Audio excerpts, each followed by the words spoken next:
You ever notice something strange? The moment someone pulls away, suddenly you lean in. The second they stop giving you attention, suddenly they matter more. It's almost embarrassing how predictable it is, and yet this pattern is everywhere. In dating, friendships, workplace dynamics, even in our own beliefs, resistance pulls us, distance draws us in. And the push? The push is the most dangerous part because it makes us chase without knowing why. Let me tell you how it actually works.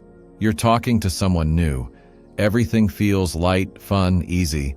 They laugh at your jokes. They reply quickly. They show interest. You feel safe, but then something shifts, a delay. A shorter message, a colder tone. A change so subtle you almost question if you imagined it, and suddenly your brain goes into overdrive. What happened? Did I do something wrong? Why are they pulling away? You start replaying conversations. You check their last texts. You reanalyze their tone, their emoji, their timing, and without even realizing it, you've moved from enjoying them to needing their validation. That is the psychological push. It's not the person. It's the resistance.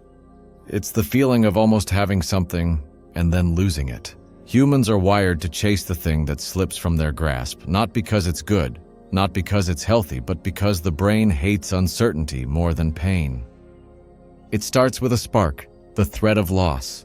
Your mind is trained by evolution to pay attention when something becomes scarce. Food becomes scarce, you hunt. Resources become scarce, you fight. Love becomes scarce, you chase. This is why resistance feels attractive, not because the person suddenly became special, but because your nervous system suddenly goes into survival mode.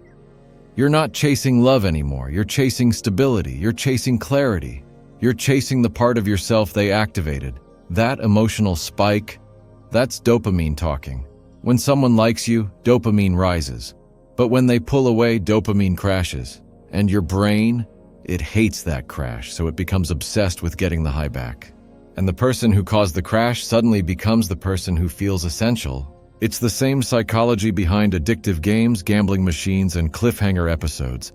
Uncertainty creates attachment. Not fulfillment, not love, just attachment. Let me paint a picture. Imagine you're walking down a hallway with two doors. One door is wide open, lights on, welcoming. The other is slightly open, just enough to show a sliver of what's inside. Which one pulls your curiosity? Which one do you feel tempted to peek through?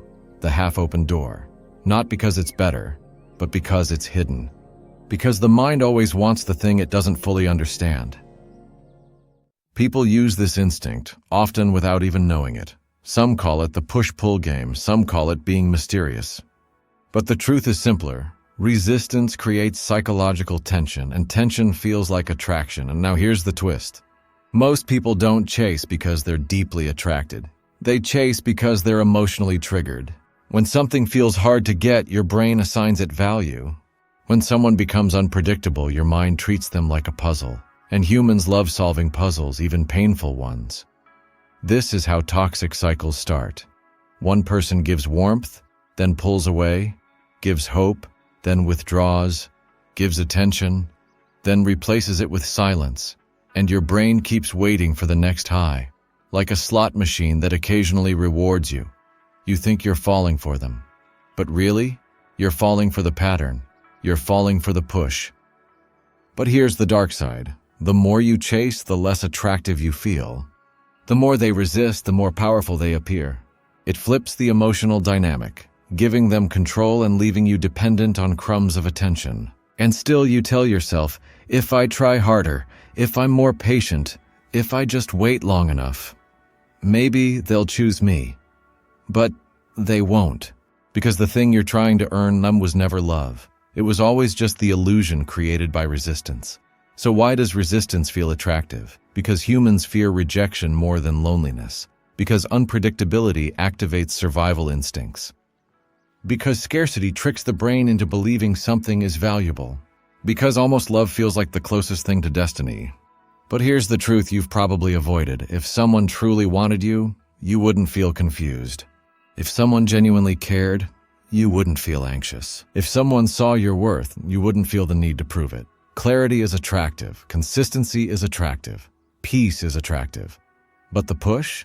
The push only feels attractive when you haven't healed the part of you that equates effort with worth. Let me end with this. The next time someone pulls away and you feel that sudden rush chasing them, pause. Ask yourself, do I want them or do I want the feeling of being chosen? Because most of the time, we're not chasing a person. We're chasing a version of ourselves we believe we'll become if they choose us. The confident us, the lovable us, the enough us. But you don't become enough when someone chooses you. You become enough when someone's resistance stops controlling you.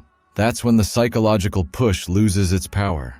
That's when attraction becomes real, not reactive. And that's when you finally understand this truth. Not everything that pulls you is meant for you. Sometimes the pull is just a wound looking for a story. And sometimes, and the most attractive thing isn't resistance, it's walking away from it.